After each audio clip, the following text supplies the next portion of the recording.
মরার পরে মানুষ কথা বলে।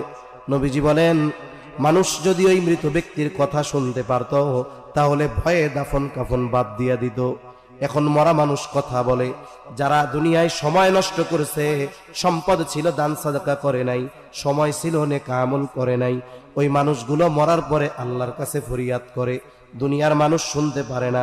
কি ফরিয়াদ করে? আল্লাহ তাআলা বলেন, তারা বলে ফায়াকুলা রব্বি লাউলা আখখারতানি ইলা আজালিন করিব ফাআসাদদাক ওয়া আকুম মিনাস সালিহিন।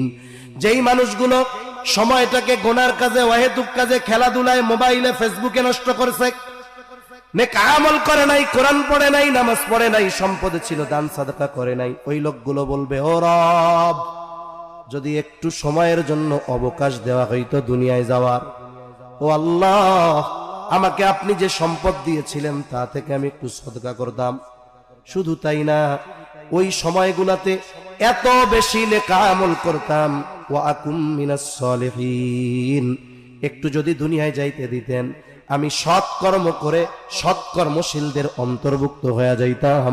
বলেন তো, ওই মানুষগুলো মরার পরে যতই ফরিয়াদ আল্লাহর কাছে করুক না কেন, একটা সেকেন্ডের জন্য আল্লাহ তাআলা পুনরায় দুনিয়ায় আসার সুযোগ দিবে নাকি? ইন্নাল্লাহা ইনদাহু ইলমুস সাআহ, আল্লাহ তাআলা বলেন, নিশ্চয়ই কিয়ামতের ইলম একমাত্র আল্লাহ তাআলার নিকট।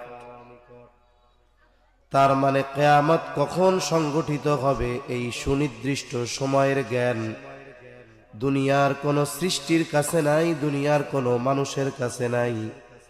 কিয়ামত কখন সংগঠিত হবে এই ইলম, এই জ্ঞান যার কাছে, তিনি কে? কেন কিয়ামত কখন হবে? এটা তো গায়েব সম্পৃক্ত 5টি বিষয়ের প্রথম বিষয়।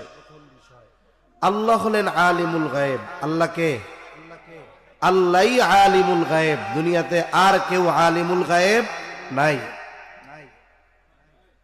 অথচ আমাদের সমাজে কিছু ভাই আছে, কিছু মানুষ আছে যারা নবীজির প্রতি মহব্বত প্রদর্শন করতে গিয়ে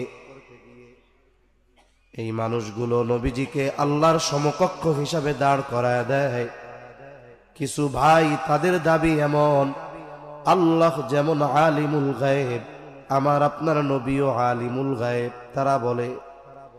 আবার আমরা যারা বলি না নবীজি আলিমুল গায়েব নয়, তখন ওই মানুষগুলো আমাদেরকে নবীর দুশমন ও হাবি বলে গালি দেয়।